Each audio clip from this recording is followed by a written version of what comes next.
요한복음 강의 28번째 시간이고요. 제목은 하나님의 일이란 제목입니다. 요한복음 6장 22절에서 40절 말씀까지 보도록 하겠습니다.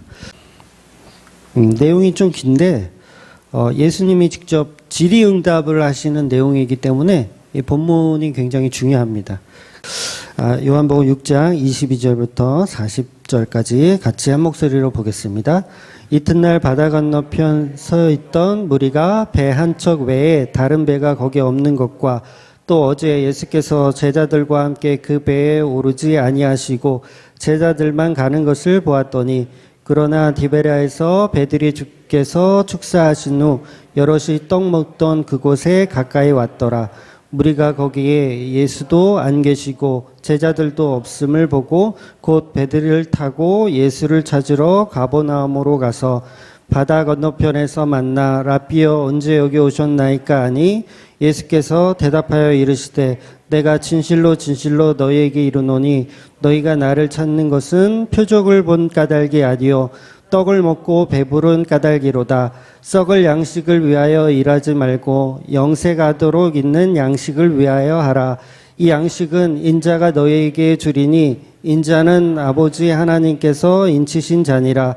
그들이 묻되 우리가 어떻게 하여야 하나님의 일을 하오리까? 예수께서 대답하여 이르시되 하나님께서 보내신 일을 믿는 것이 하나님의 일이니라 하시니 그들이 묻되 그러면 우리가 보고 당신을 믿도록 행하시는 표적이 무엇이니까 하시는 일을 무엇이니까 기록된 바 하늘에서 그들에게 떡을 주어 먹게 하였다 함과 같이 우리 조상들은 광야에서 만나를 먹었나니 예수께서 이르시되 내가 진실로 진실로 너희에게 이르노니 모세가 너희에게 하늘로부터 떡을 준 것이 아니라 내 아버지께서 너희에게 하늘로부터 참떡을 주시나니 하늘의 떡은 하늘에서 내려 세상에 생명을 주는 것이니라. 그들이 이르되 주여 이 떡을 항상 우리에게 주소서. 예수께서 이르시되 나는 생명의 떡이니 내게 오는 자는 결코 줄이지 아니할 터이요 나를 믿는 자는 영원히 목마르지 아니하리라. 그러나 내가 너희에게 이르기를 너희는 나를 보고도 믿지 않은도다 하였느니라. 아버지께서 내게 주시는 자는 다 내게로 올 것이요 내게 오는 자는 내가 결코 내쫓지 아니하리라. 내가 하늘에서 내려온 것은 내 뜻을 행하려 함이요 내 보내신 이의 뜻을 행하려 함이니라. 나를 보내신 이의 뜻은 내게 주신 자 중에 내가 하나도 잃어버리지 아니하고 마지막 날에 다시 살리리라 이것이니라. 내 아버지의 뜻은 아들을 보고 믿는 자마다 영생을 얻는 이것이니 마지막 날에 내가 이를 다시 살리리라 하시니라. 아멘. 네, 성경 66권 중에서 교회들이 가야 할 방향성을 아주 잘 설명해 주신 본문입니다. 예수님께서 설명을 사실 너무너무 잘 해 주셔가지고 사실 뭐 딱히 다른 해석을 할 필요가 없는 본문이에요. 즉 예수님 자신이 성도들의 먹을 양식이고 성도들은 그 양식을 위해서 사는 것이 하나님의 일이다라는 거예요. 이미 결론이 다 질의응답 가운데 다 나와 있습니다. 그래서 사람들에게 너는 회사 왜 다니니? 너는 출근 왜 하니? 라고 물으면 사람들의 대답은 한결같이 먹고 살려고 뭐 처자식 내 식구들 먹여 살기 위해서 출근을 한다 뭐 이런 말을 하겠죠. 이렇게 생명과 밀접하잖아요. 직업을 갖는다는 건 생명과 밀접하기 때문에 갖는 거예요. 그런 연관성이 없으면 거의 다 백수로 살지 않을까? 제가 봤을 때는 특별히 어떤 일이 정말 좋고 재밌어서 하는 사람 빼고는 거의 다 그냥 백수로 지내지 않을까. 그런데 백수로 지내지 않는 이유는 그게 생명과 연결이 되어 있기 때문에 죽기 살기로 돈을 벌려고 이렇게 노력을 하는 거죠. 그래서 이런 생명과 직결된 연결된 어떤 내용을 가지고 먹는 양식을 가지고 오늘 본문의 예수님이 하나님의 일을 설명하고 있는 거예요. 하나님의 일. 그러니까 이건 굉장히 중요한 일인 거죠. 하나님의 일은 먹고 사는 문제를 가지고 설명할 정도니까 굉장히 중요한 이야기라는 거죠. 그래서 성경은 처음부터 이 창세기 때부터 시절부터 복음을 설명하는 데 있어서 이 먹는 거를 사용하세요.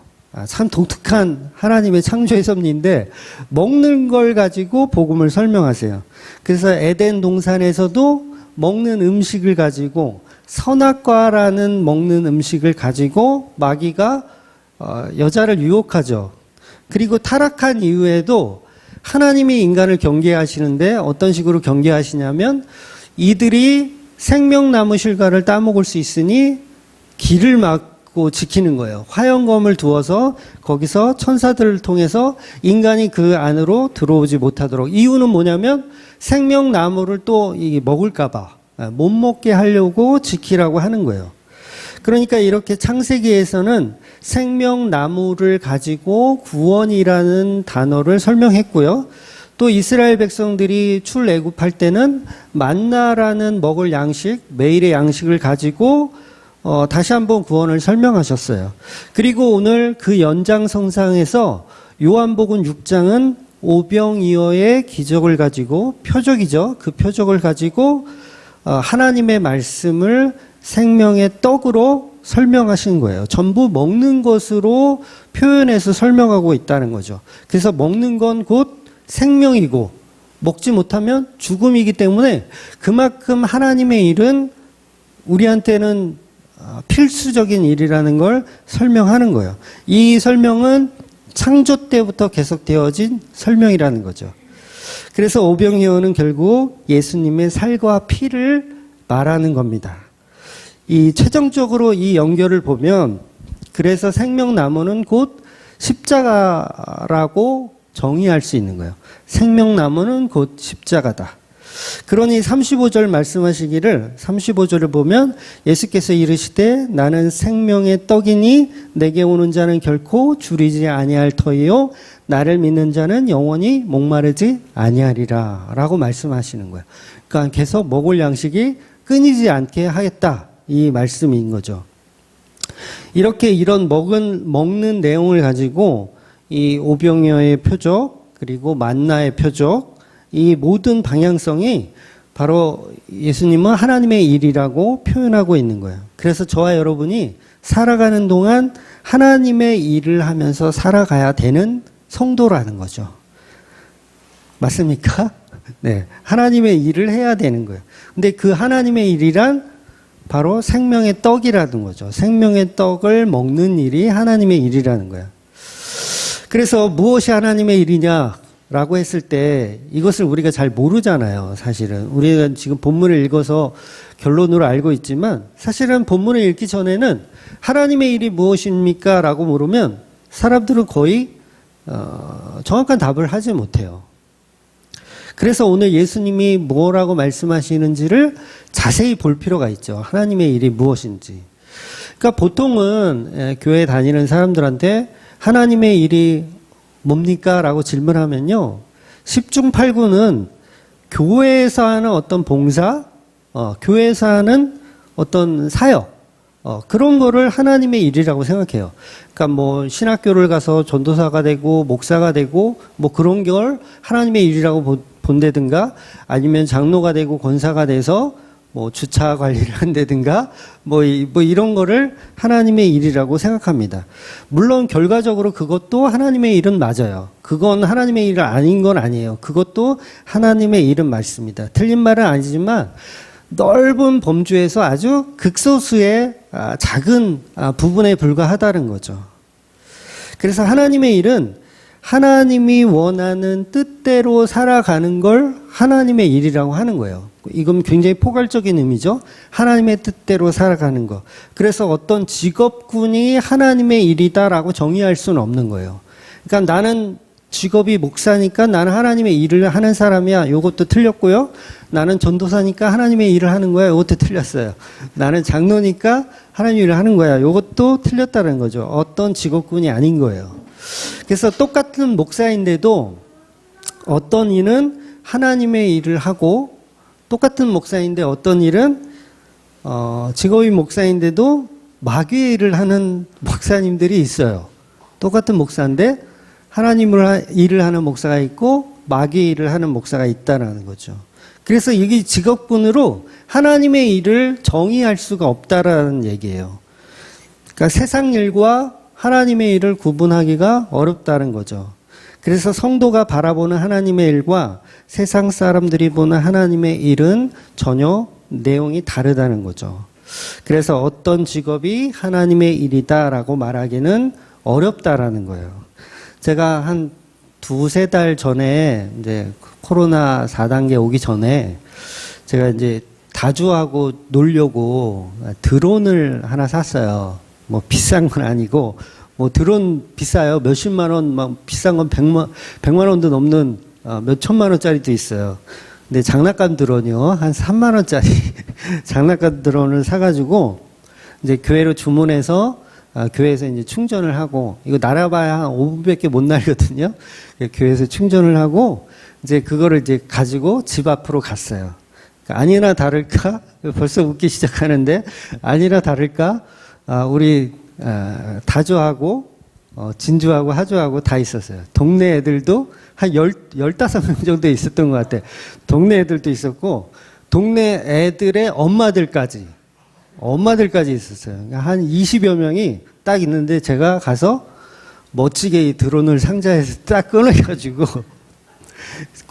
이제 애기들이 그거 보면 막 재밌어 하잖아요. 신기하잖아요. 와, 드론이다! 막 그러면서 막 애들이 몰려와가지고 한 20여 명이 이제 저한테 집중이 이제 된 거예요. 그래서 보란 듯이 이제 상자에서 드론을 딱 꺼내가지고 이제 아이들 앞에서 시운전을 시작하는 겁니다. 드론이 이제 웅 소리와 함께 막 번쩍번쩍 하면서 3만 원짜리도 꽤 멋있어요. 번쩍번쩍 하면서 드론이 떠오르기 시작하는 거예요. 그러니까 아이들이 막 환호성을 치는 거죠. 와! 그러면서 막 환호성을 치기 시작했어요. 그런데 제가 이 우쭐한 마음에, 이거 더 높이 올려야겠다. 그 조종기로 더 높이 올렸어요. 근데 이놈의 드론이 역시 싸구려라 그런지 바람을 타기 시작하더니, 저희 아파트는 2층으로 되어 있거든요. 2층으로 되어 있는데 2층 담을 넘어가면 길가인데 거기가 교육청 이 공터가 굉장히 넓어요. 그래서 높이가 한 3층 이상 높이에요. 3, 4층 높이. 그러니까 이 드론이 얼마나 멋있게 날아가겠어요. 날아가는 거예요. 멋지게 바람을 타고 저 멀리 날아가는 거예요. 너무 또 싸구려다 보니까 약간 멀어지기 시작하니까 조종 자체가 안 돼요. 그러니까 우로 가라고 하면 우로 가고, 좌로 가라고 해도 우로 가고. 무슨 상황인지 아시죠? 아예 그냥 반대로 하면 조종이 돼요. 우로 가라 그러면 좌로 간다든가, 좌로 하면 우로 간다든가, 아예 반대로 하면 되는데, 그러니까 신호는 받아요. 제가 주는 사인의 신호는 받아. 그러니까 우로 가라고 하면 우로는 가는데, 좌로 가라고 해도 우로 가. 그렇게 멀리 드론은 출발한 지 3분 만에 멀리 날아가 버렸습니다.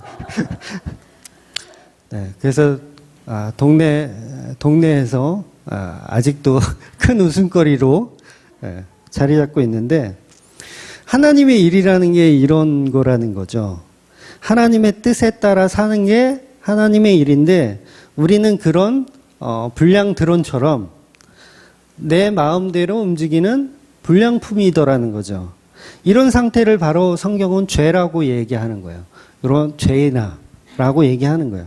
그래서 예수님은 그렇게 저 혼자 날아보겠다고 신호를 무시하고 달아나고 있는 그 드론, 분명히 이 드론은요 5분 이상 날지 못해요. 배터리가 소모가 되기 때문에 5분 후면 분명히 추락합니다. 제가 추락하는 모습을 봤어요. 근데 너무 멀리 있어서 나무에 가리고 막 그래서 찾지는 못했는데, 예수님이 그 추락한 드론을 찾아가시는 거예요. 그 드론을 찾아가서 그 추락한 드론을 다시 붙잡아 오는 걸 성경에서는 구원이라고 얘기하는 거예요. 추락한 드론을 찾아가서 건져내시는 거. 요걸 성경이 구원이라고 얘기합니다. 그래서 예수님에게 발견되어지는 거. 뭐 저는 못 발견했어요. 저는 예수님이 아니라서 아무리 찾아도 없더라고요. 그래서 덩그러니 집에도 조종기만 집에도 조종기만 남아 있습니다. 그러니까 예수님에게 발견되어지는 그런 드론, 그게 바로 구원이고, 그 상황, 예수님이 찾아가는 그 상황이 바로 하나님의 일이라는 거예요. 그러니까 하나님의 일은 우리 인간들이 하는 게 아니고 예수님이 하시는 것이죠. 우리는 뭘 하냐면 드론처럼 제 멋대로 폼나게 한번 날아보다가 멀리 날아가는 거예요. 근본적으로 드론은 아무것도 한 것이 없어요. 죄만 지었던 거예요. 죄만 짓다가 추락한 거죠. 어디론가 추락한 거. 그런데 예수님이 찾아오셔서 수고했다고 잡아주는 그 상태가 하나님의 일이고, 그 일을 성도에게 너는 하나님의 일을 했다라고 표현해 주시더라는 거예요. 그러니까 칭함을 주시는 거죠. 우리는 하나님의 일을 할 수 있는 존재가 아닌데 하나님의 일을 했다라고 칭함을 받는 존재가 되는 거예요. 그래서 오늘 본문에 보면 무리들이 아주 열심히 예수님을 찾아와요. 본문을 우리가 읽었지만 아주 열심히 인간들이 찾아와요. 막 추리를 해가면서 예수님 어디 계실까? 배 한 척은 있는데 배 한 척은 어디 있지? 막 그러면서 나름대로 노력을 해서 예수님을 찾아왔어요. 인간의 노력으로. 요건 하나님의 일을 한 거예요? 하나님의 일을 안 한 거예요. 요건. 그러니까 이 방향성을 잘 보셔야 돼요. 예수님이 찾아가야 그게 하나님의 일인 거고, 인간이 예수님을 찾으려고 막 노력하면 그건 하나님의 일을 한 게 아닌 거예요. 이 무리들은 왜곡된 믿음을 가지고 있기 때문에 하나님의 일을 하고 있는 것이 아니라는 거죠. 그러니까 인간이 하나님을 찾아가는 방식은요, 100%, 99% 아니에요. 100% 종교예요. 인간이 하나님을 찾아가는 건 100% 종교이고, 이거는 기독교가 아니라는 거죠. 그래서 인간이 하나님을 찾아가는 것이 아니라 하나님이 인간을 찾아오는 거, 요게 하나님의 일이라는 거예요. 지난주 말씀처럼 풍랑을 만나고 있는 제자들을 예수님이 찾아가셨죠. 예수님이 찾아가셨어요. 제자들은 그냥 풍랑 만나고 있었어요. 예수님이 찾아가셔서 발견되어진 상태, 그걸 바로 하나님의 일이다라고 하는 거예요. 그래서 예수님이 그 배에 오르셨으면 베드로는 뭘 한 거예요? 하나님의 일을 한 거예요. 풍랑 속에서 잘 견디고 있었던 그 상태가 하나님의 일을 했다라고 칭함을 주신다고요. 그런 식으로. 그래서 인간이 예수님을 아무리 찾아봐야 하나님의 일을 한 게 아니고, 오히려 풍랑을 만나서 죽어가는 상황에 예수님이 찾아가시면 그걸 하나님의 일이라고 하는 겁니다. 그러니 지난주 풍랑을 만났던 제자들은 하나님의 일을 했던 것이죠. 그래서 오늘 열심히 예수님을 찾으려고 했던 이 무리들, 하나님의 일을 한 게 아니고 자기들이 찾아왔기 때문에 그래요. 이거는 어떤 것이 인간이 찾아간 것이고 어떤 것이 예수님이 찾아간 건가, 이게 문자적으로만 이해하시면 안 되세요. 나는 내 의지로 오늘 교회에 오셨다는 분들 꽤 있으실 거예요. 그런 문자적인 접근을 설명하는 게 아니에요. 바로 내가 떡을 먹기 위해서 배부른 까닭에 예수님을 찾아왔으면 그건 그건 하나님이 찾아온 게 아니라 내가 찾아왔다라는 거죠. 그건. 요 개념을 잘 이해하셔야 돼요. 그래서 수가성 여인이 38년 된 병자가 전부 예수님 찾아가셨죠. 전부 예수님 찾아가신 거예요. 그러니까 고간의 아들 사건에서도 왕의 신하 사건에서도 왕의 신하가 예수님이 찾아온 것 같지만 사실은 그 내용을 찬찬히 읽어보면 예수님이 이미 알고 그가 올 거를 알고 미리 거기 가 계신 거예요. 뭐 수가성 여인도 마찬가지고요. 그래서 예수님은 한 곳에 머물지 않고 여기저기 왔다 갔다 하시지만 결국은 예수님이 다 찾고 계신 거예요. 내가 찾아낼 자 다 찾아내셔서 다 구원해 내시는 거예요. 예수님이 하시는 거예요. 그러니까 오늘 본문도 따지고 보면 예수님이 무리를 찾아오시는 것인데 이들은 떡 먹고 배부른 까닭에 왔기 때문에 예수님이 찾아가신 게 아니란 얘기예요. 그러니까 이게 지금 도대체 무슨 얘기를 하는 거냐? 약간 헷갈리실 수 있는데 이 무리 가운데서도 성도가 있을까요? 없을까요? 성도가 있어요. 이 무리 가운데도. 물론 지금은 곧바로 회개하고 예수님 믿지는 않겠지만 나중에 십자가가 섰을 때 이들 가운데서도 분명히 성도가 존재하는 거예요. 그런데 성도 아닌 사람들은 자기 의지를 발동해서 하나님을 찾아온 거고요. 예수님을 찾아온 거고 그 안에 성도는 자기 의지가 아니라 예수님의 뜻에 따라서 예수님을 찾아온 방향성이 되더라는 거예요. 왜냐하면 그 안에 떡 먹고 배부른 까닭이 아닌 사람이 나중에 존재하거든요. 요 개념인 거예요. 잘 이해가 되셨는지 모르겠어요. 그래서 오늘 본문을 자세히 보면 오병이어의 기적을 체험하고 떡 먹고 배부른 무리들 중 몇 명은 예수님을 찾아오는 거예요. 그래서 쉽게 찾아오지 않았어요. 그죠? 본문의 내용을 보면 어렵게 찾아오고 있어요. 일부러 요한은 이 부분까지도 다 설명하고 있어요. 어렵게 찾아왔다. 그 부분까지 자세히 설명하는 거예요. 그러니까 무리들은 나름대로 자기의 노력, 열심으로 예수님을 찾아온 거예요. 그러니까 예수님 볼 때는, 그러니까 이 요한의 기록으로 볼 때는 이들은 자기 열심으로 예수를 찾고 있다. 요거를 지금 설명하고 싶은 거예요.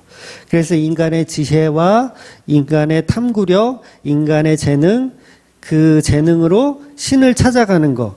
요게 이제 다 모든 종교에 다 있는 표현들이거든요. 철학이나 어떤 다른 곳에서도 다 있는 거예요. 인간은 계속 하나님을 찾아요. 그런데 그게 하나님의 일이 아니라는 거죠. 그래서 이것은 절대로 하나님의 일이 아닙니다. 그래서 교회에서 주여 주여 하는 자마다 다 천국에 들어가는 것이 아니라고 얘기하는 이유가 뭐냐면 예수님이 찾으셔야 되는 거예요. 그러니까 전 세계에 각종 종교가 가득해요. 네, 각종 종교. 오히려 무교를 찾아보기 힘들죠. 종교가 아예 없는 나라 찾아보기 힘들 정도예요. 어느 나라든 다 자기가 섬기는 하나님을 다 찾아서 만들어다가 우상으로 섬기고 있어요. 전부 인간이 찾아가면 그건 100% 우상이라는 거예요. 그러니까 하나님이라도, 정말 하나님이라도 인간이 찾아가면 그건 우상으로 만들어버린다는 거예요. 그렇게 찾아간 우상들은 전부 가짜라는 겁니다. 그러니까 본문의 무리들도 예수님이 이곳에 아니면 저곳에 여기저기 찾아보지만 계속해서 허탕이었어요. 그러다 결국 이 무리들은 혹시나 하는 마음에 배를 타고 제자들을 따라 가버나움에 간 거예요. 그러니까 이 무리들은 예수님을 찾아온 게 아니고요. 사실은 포기한 거예요. 예수님 어디 계신지 못 찾겠다. 포기하고 그럼 제자들이라도 만나야 되겠다 하고 간 거예요. 이해가 되시죠? 그래서 여기에서 성도가 있다라는 거예요. 그 안에. 그러니까 본인은 난 예수님을 만나러 온 게 아니라 나는 포기한 상태여서 그냥 제자들이나 만나야겠다라고 해서 갔는데 지금 거기에 예수님이 계신 거예요. 제자들 가운데. 그래서 놀란 거죠. 아니 배도 하나밖에 없었는데 언제 여기 오셨습니까? 라고 이 무리들이 놀라는 거예요. 그러니까 이건 목적을 가지고 거기 예수님이 있을 거라는 생각을 하고 온 게 아니라 포기한 상태였던 거예요. 제자들이라도 만나야 되겠다라고 무리들이 간 거죠. 그래서 그 안에 있던 성도는 뭐예요? 내 힘으로 찾는 게 아니라 예수님이 찾아오시는 게 맞구나라고 느낄 수 있더라는 거죠. 그래서 무리들은 이제 예수님을 만나게 됐습니다. 이 말씀은 곧 하나님의 일은 결국은 예수님이 하고 계신다. 그 얘기를 서론으로 설명하고 있는 내용이에요. 결국 이 하나님의 일은 이제 모든 구원과 다 이제 연결이 되는데 많은 교인들은 자기가 하는 신앙생활을요 자신이 하나님 만났다고 생각해요. 하나님의 일을 또 열심히 한다고 자부심을 가져요. 그러니까 제가 전에도 말씀드렸지만 제가 전에 섬겼던 교회, 그 교회가 이제 저희와 같은 장로교회예요. 같은 장로교회인데 그런데도 불구하고 그 당시 제가 어릴 때죠. 어릴 때 표가 뭐였냐면 나는 하나님의 일을 하고 하나님은 내 일을 하시게 하라. 요게 이제 저희 교회 표였어요. 근데 이게 다락방에도 이런 걸 많이 쓴다고 하더라고요. 이런 표를. 이게 무슨 뜻이었냐면 뭐 교회 예배에 빠지지 말라는 얘기죠. 교회 예배에 빠지지 말고 수요 예배, 금요 예배, 구역 예배, 주일 성수, 뭐 새벽 예배, 뭐 열심히 다니고 교회 봉사 열심히 하고 그다음에 11조, 특히 11조, 건축 헌금, 각종 충성 봉사. 하나님의 일 열심히 하면 비로소 하나님이 내 사업과 내 직장과 내 가정의 안녕을 삶을 풍성하게 해주신다. 이런 의미로 나는 하나님의 일을 하고 하나님은 내 일을 하시게 하라. 이런 식의 표를 만들어서 썼던 거예요. 그러니까 죽어도 교회 가서 죽어라. 이런 얘기를 하고요. 내 먹을 것이 없더라도 농사하는 농사꾼이 그 종자 씨앗을 삶아 먹진 않잖아요. 아무리 배가 고파도 봄에 그 심을 그 씨앗을 삶아 먹진 않잖아요. 그러니까 11조가 그런 거다. 아무리 너희들이 배고파도 하나님의 것을 도둑질하면 안 된다. 종자 씨앗인데 그걸 덥석 쳐먹으면 30배, 60배, 100배의 결실을 얻을 수가 없다라고 이 교회에서 그렇게 가르친다는 거예요. 그런데 오늘 본문이 말하는 하나님의 일이 그런 일이 아니라는 거예요. 네. 물론 교회 봉사 그만하라는 얘기 아니에요. 이제 또 그거 하나님의 일을 아니래. 이제 다 하지 마시지. 이 말이 아니라 오늘 본문에서 그렇게 극성스럽게 무리들이 예수님을 찾아왔잖아요. 열심히 예배 모임에 참여한 거예요. 예배 모임에 참여했는데 아마 본문의 무리들 중에는요. 회사도 출근하지 않은 인간도 분명히 있었을 거예요. 예? 찾는 게 늦어지니까 하루 제끼지 뭐. 그런 마음으로 예수님이 중요하지 뭐. 그러면서 열심히 찾아온 사람도 있을 거예요. 그러면 예수님 지금 딱 만났잖아요. 그럼 예수님이 너네 그렇게 고생해서 나를 찾아왔니? 정말 너의 믿음은 갸륵하구나. 이렇게 칭찬해 줄 만도 하지 않나요? 그런데 예수님은 이런 열심을 가진 사람들을 보고 하나님의 일을 잘하고 있구나, 잘했다, 너희들 믿음은 참 기특하다 라고 했으면 좋겠는데 그렇게 하지 않고 오히려 믿음이 없다고 책망을 하더라는 거예요. 아니 믿음이 왜 없어요 지금. 얼마나 개고생을 하고 예수님은 지금 찾았는데 믿음이 없다라는 거예요. 본문 6장 36절 보면 그러나 내가 너에게 이르기를 너희는 나를 보고도 믿지 아니하는도다 하였느니라. 그러니까 믿지 않는다는 거예요. 믿지 않는다는 거. 그러면 내가 그렇게 예수님 찾으려고 열심히 했던 거는 믿음이 아니라는 얘기잖아요. 지금 예수님을 찾아서 얼마나 고생해서 왔는데, 다들 멀리서 이렇게 고생해서 왔는데, 목사가 이 믿음이 없는 것들아, 이런다고 생각해 보세요. 열 안 받으시겠어요? 네? 근데 이들은 믿음이 없다고 예수님이 그냥 대놓고 말씀하시는 거예요. 이해가 전혀 안 돼요. 너희가 열심히 찾았고 구했고 두드렸으니 하늘이 감동하여서 우리를 만나게 했나 보다. 참으로 잘했구나. 기특하구나. 수고했다. 잘했다. 이렇게 칭찬해줘도 모자랄 판에 예수님은 거꾸로 무리들에게 믿음 없다고 책망을 해버리시는 거예요. 이렇게 믿음이 없으면 어떻게 교인들이 새벽 예배를 합니까? 여러분 새벽 예배 해보셨어요? 그건 나와의 싸움이에요. 떠지지 않는 눈을 떠야 돼요. 나와의 싸움입니다.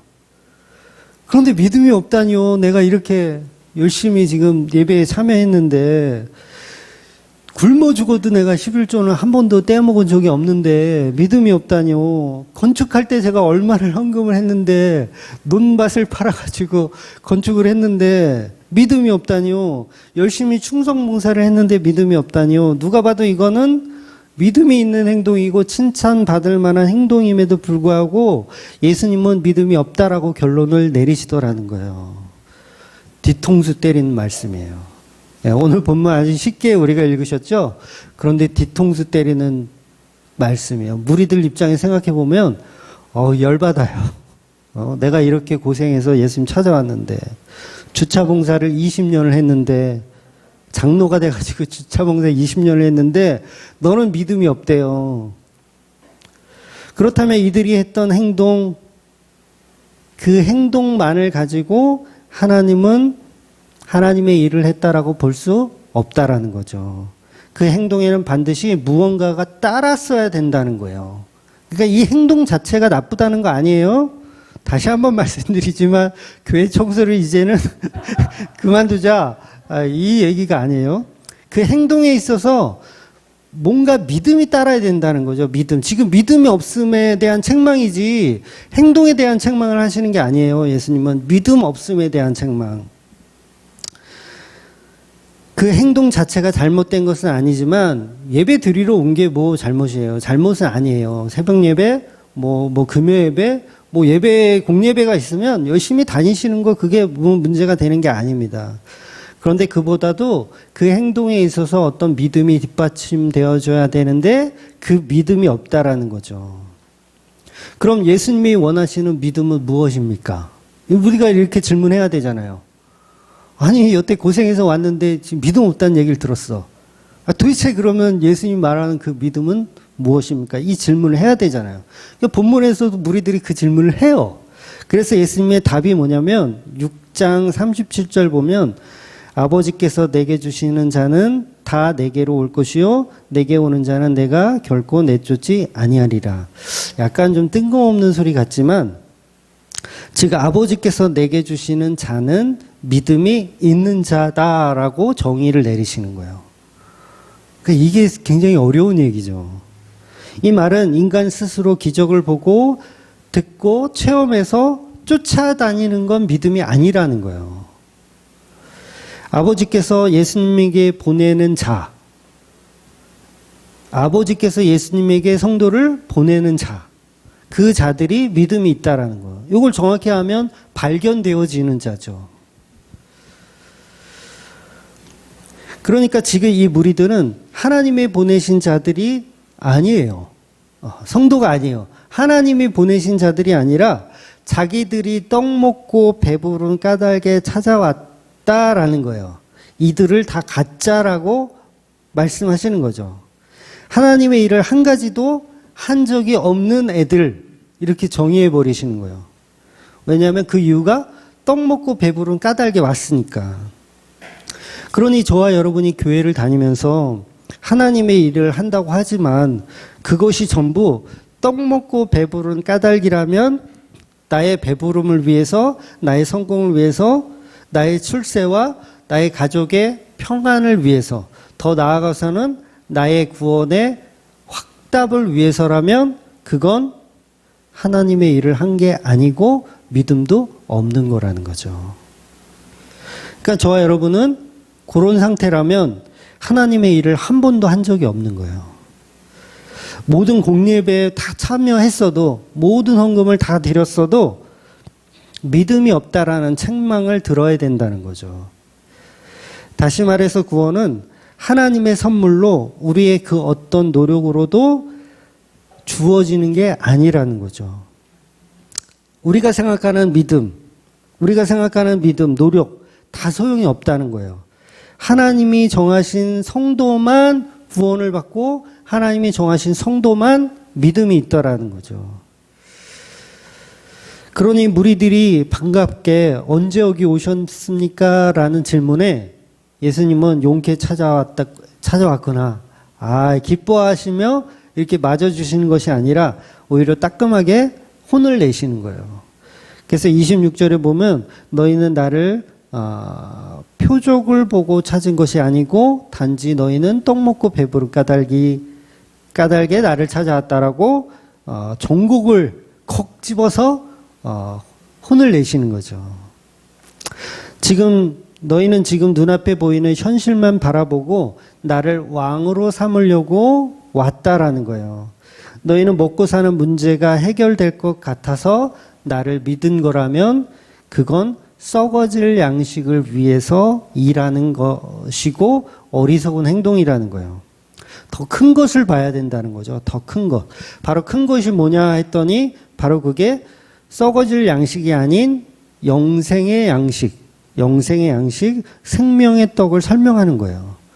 그럼 여기서 또 우리가 의문이 또 들죠. 또 질문을 하게 되죠. 이게 본문이 계속 질의응답이라 그렇습니다. 또 질문을 하게 돼요. 그럼 썩어질 양식은 뭐냐? 이런 질문을 해야 되잖아요.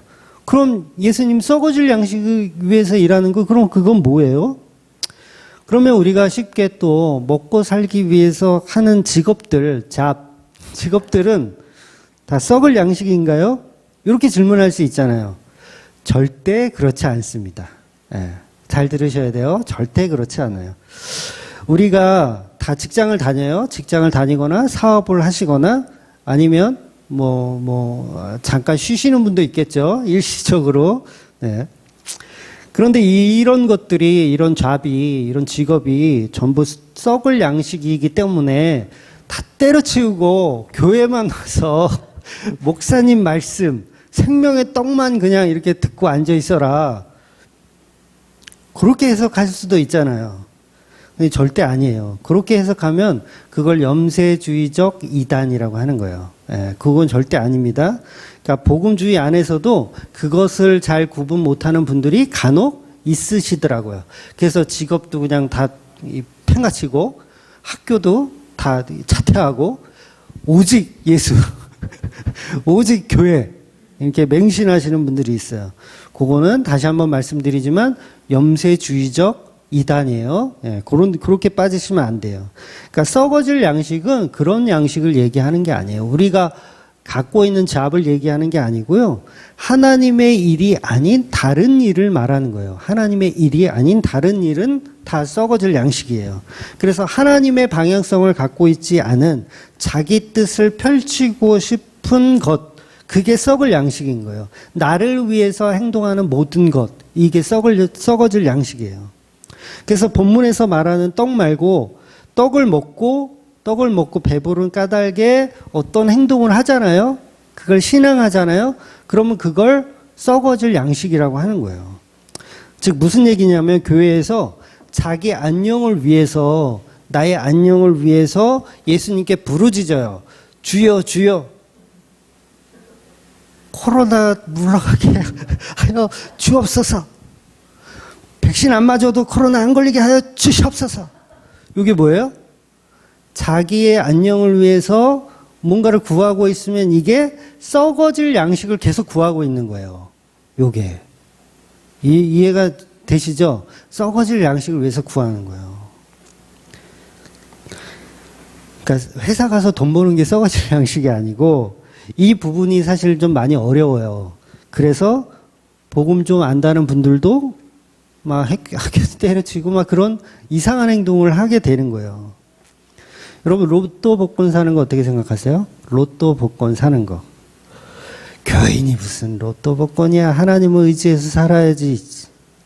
하나님 안 믿고 요행을 바라고 말이야. 막 손가락질하죠.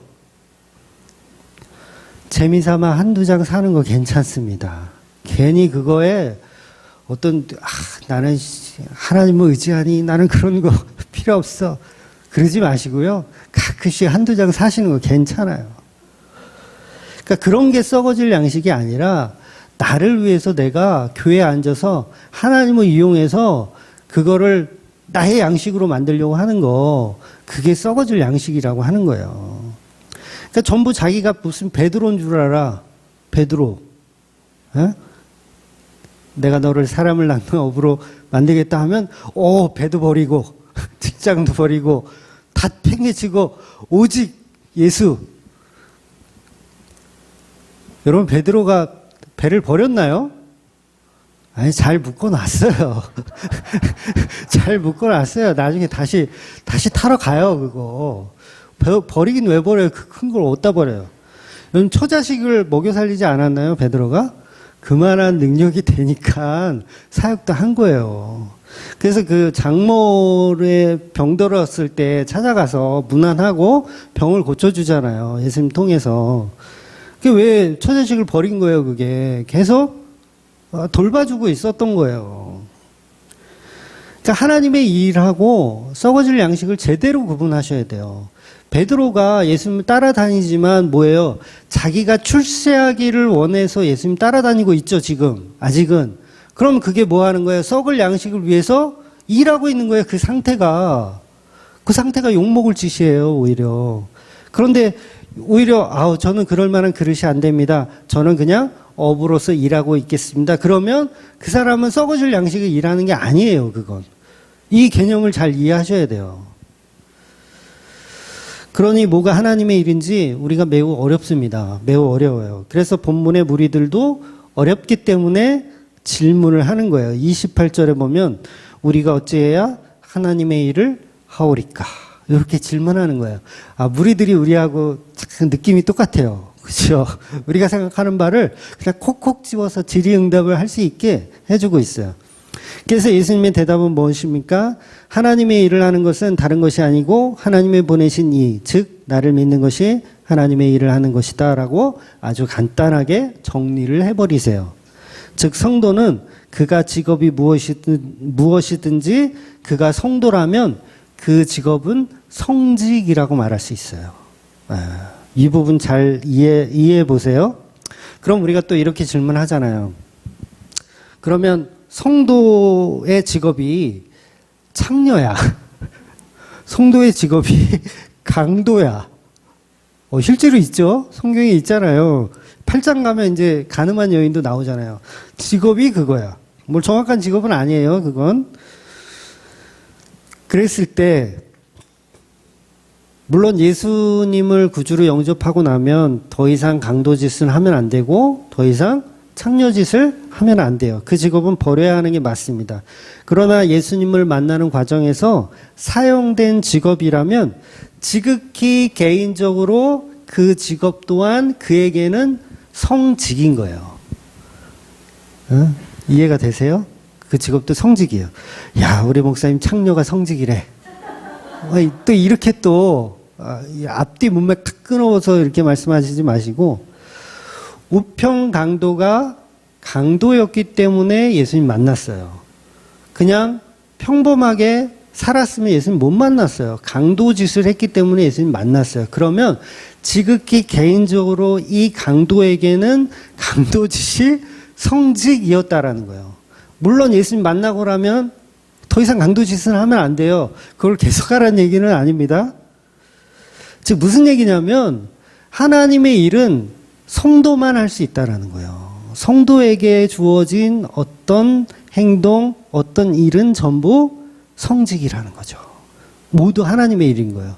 그러니까 세상 사람들이 하나님의 일을 한다고 교회에서 아무리 봉사를 해봐야 그건 썩어질 양식을 위해서 일한 거고, 성도가 길을 가다가 어떤 일을 행동을 해, 무엇을 해, 그러면 그건 다 하나님의 일을 한 게 돼버리는 거예요. 왜냐하면 나의 주인은 예수 그리스도니까 내가 하는 모든 일은 그 주인의 일이 되는 거예요. 그 개념인 거예요. 그러니까 우리는 예수님의 종이잖아요.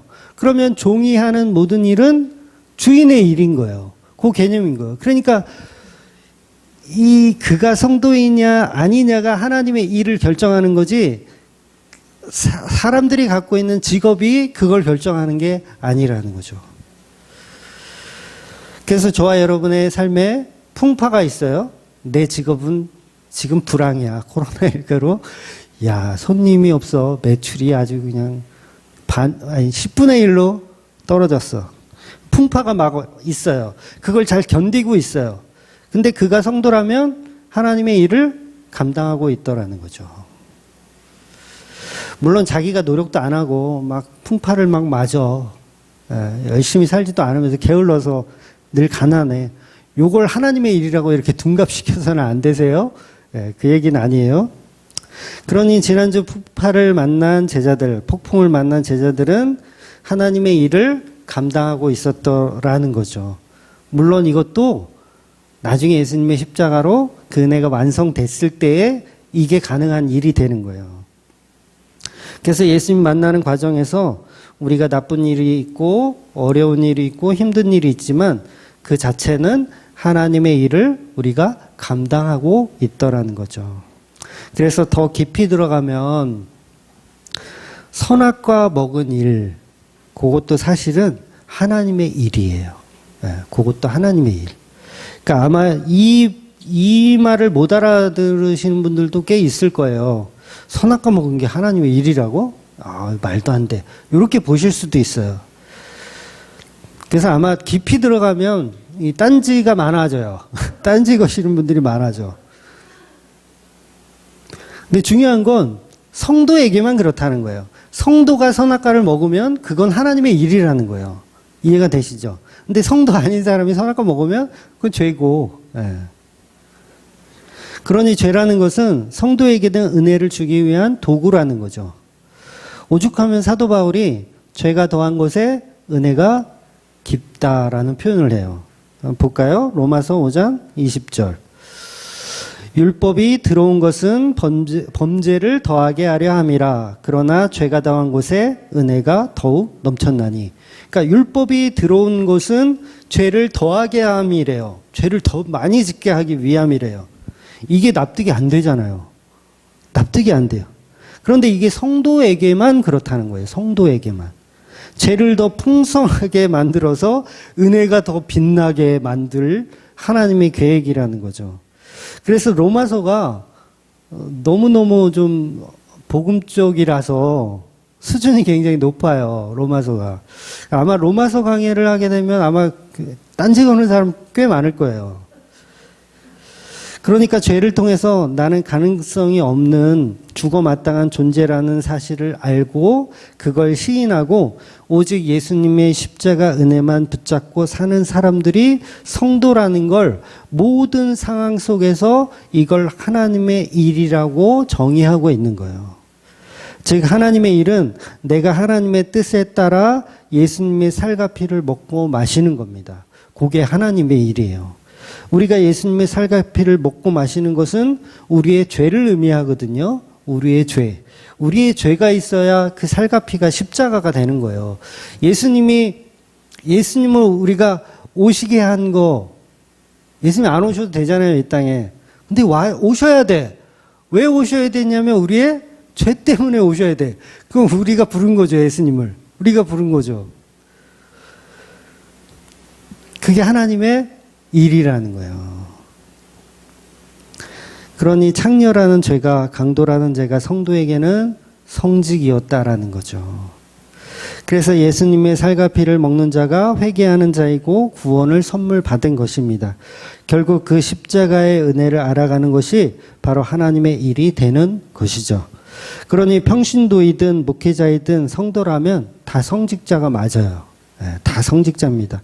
오히려 목회자들은요, 예배를 직업으로 준비하잖아요. 직업으로. 설교도 직업이니까 준비하는 목사들이 있잖아요. 그 사람들이 오히려 하나님의 일을 못할 가능성이 더 큰 거예요. 왜냐하면 직업이기 때문에.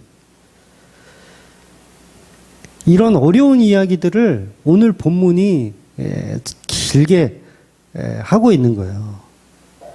무리들이 예수님의 이 말씀을 어려워해요. 어렵습니다. 하나님의 일이 그 보내신 자 예수님을 믿는 것이라면 도대체 예수님의 무엇을 믿어야 하는 거냐? 또 이렇게 우리가 또 질문할 수 있어요. 그렇죠? 예수님이 지금 하나씩 계속 질의응답해 주시는 거예요. 하나님의 일이 그 보내신 그래 예수님을 믿는 거라면 그 예수님의 무엇을 믿어야 되는 겁니까? 또 이렇게 질문하는 거예요. 이 양반들이 아주 똑똑해요. 그렇죠? 다시요. 도대체 예수님의 무엇을 믿어야 하는 것입니까? 그런 질문을 했을 때, 우리 성도님들 말고 인터넷으로 듣고 계신 다른 교회, 교인들은 그런 질문을 자기 교회한테도 던졌으면 좋겠어요. 그러니까 자기 담임 목사님한테 도대체 예수님의 무엇을 믿어야 되는 겁니까? 라고 이렇게 질문을 했으면 좋겠어요. 그랬을 때 이런 대답이 나올 수 있겠죠. 만약에 어떤 목사가 이런 대답을 했다. 예수님의 그 오병이어의 기적사건 요거를 믿으셔야 됩니다. 예수님이 이만큼 능력자라는 걸 믿으셔야 됩니다. 예수님은 파도를 잠잠하게 하실 수 있는 능력자이시고 물 위를 터벅터벅 걸어갈 수 있는 하나님의 아들입니다. 물을 포도주로 바꾸실 수 있는 분이고 우리에게 언제든지 만나를 내려주시는 그런 창조주 하나님이십니다. 이런 예수로 믿으셔야 됩니다. 라고 설명이 끝난다면 이게 뭐라고요? 이게 떡 먹고 배부른 까닭에 믿어야 된다라고 가리키는 거예요. 비슷한 것 같지만 이걸 이단이라고 하는 거예요. 이렇게 대답을 해주는 목사가 있다면 둘 중에 하나죠. 무지하거나 사꾼이거나 둘 중에 하나예요. 그러니까 무지할 경우는 복음을 잘 설명해 주셔야 돼요. 그 담임 목사를 앉혀놓고 설명을 잘 해주셔야 돼요. 복음을. 요한복음 6장을 펴놓고 봐라. 보세요 목사님 이러면서 물론 쫓겨날 가능성이 더 크죠.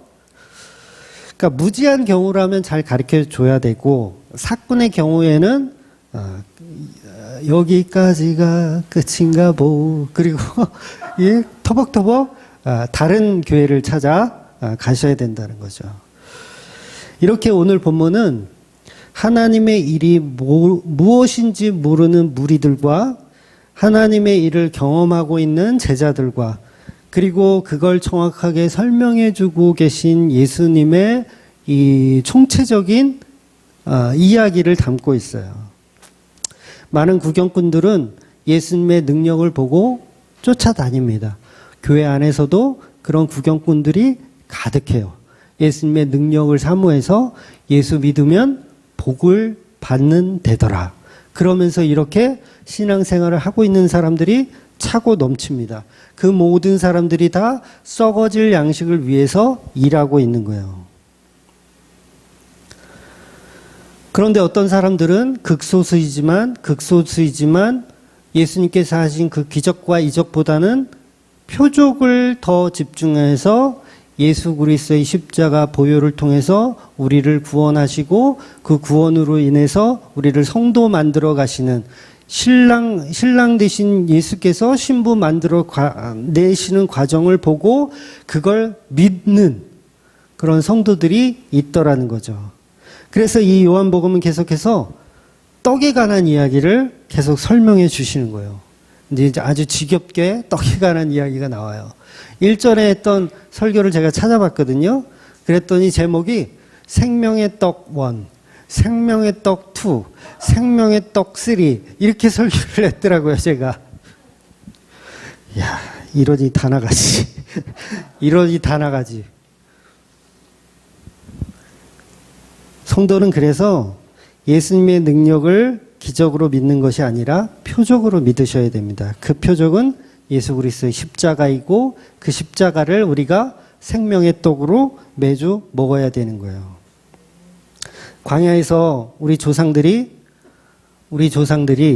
모세를 통해서 만나를 먹었나이다. 이렇게 또 질문하죠. 유대인들은 오병이어 그러면 먹는 음식 그러면 만나로 딱 연결할 수 있을 만한 수준이 됐어요. 우리는 그게 어렵지만 그 수준이 됐어요.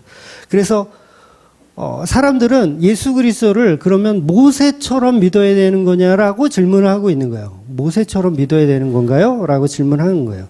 그게 하나님을 믿는 게 맞습니까? 라고 접근하는 거죠. 아주 접근 자체가 굉장히 좋았어요.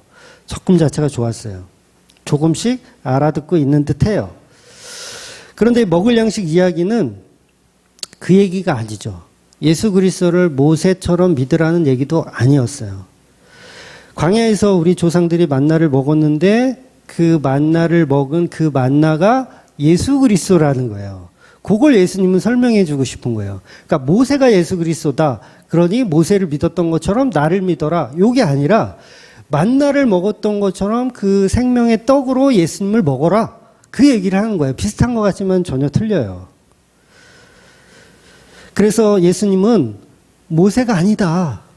모세가 아니야. 그 만나를 내려주신 분은 모세가 아니고 하나님이다.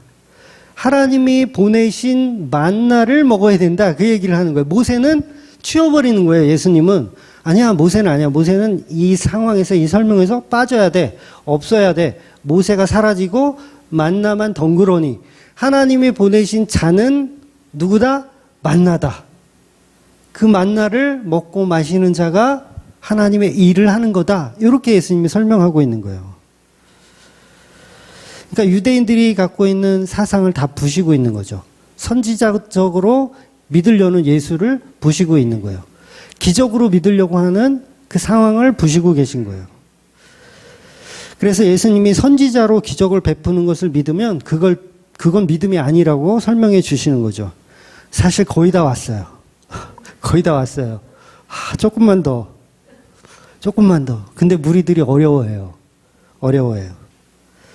즉 예수님의 말씀은 모세를 믿으라는 말이 아니라 그 만나 자체가 하나님이 보내신 양식이고 내가 만나다라는 설명을 하는데 이게 어려운 거예요. 이게 어려우니까 교회에서도 두 분류로 나누어지는 거예요.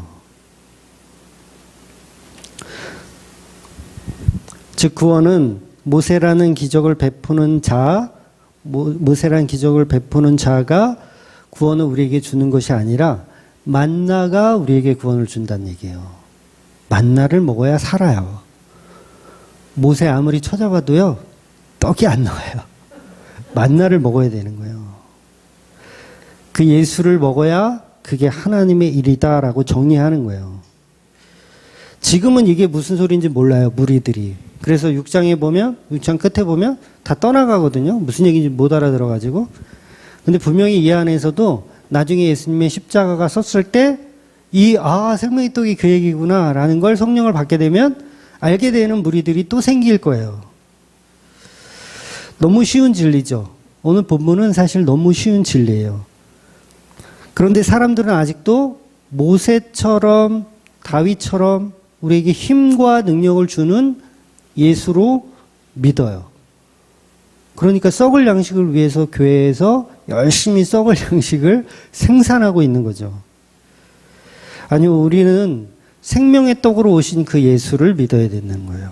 십자가에 죽으신 예수, 저주받아 죽으신 예수님을 믿는 거예요. 그래서 오늘 본문의 이 질의응답은요, 너무너무 쉽게 잘 가르쳐주고 계세요. 너무 쉽게 잘 가르쳐주고 계세요. 제가 볼 때는 너무너무 쉬운데 유대인들에겐 너무너무 어려웠어요. 결국 어렵다는 얘기는 못 알아들었다는 얘기죠. 많은 기독교인들은요, 지금도 못 알아듣고 있어요. 그러니 예수님의 반응은 어쩌냐, 너희가 나를 보고도 믿지 않는구나. 나는 이러한 구원을 하나님의 뜻으로 행하려고 이 땅에 생명의 떡으로 왔는데 나는 생명의 떡인데 너희들은 나를 보고도 믿지 않는구나 라고 말씀하시는 거예요.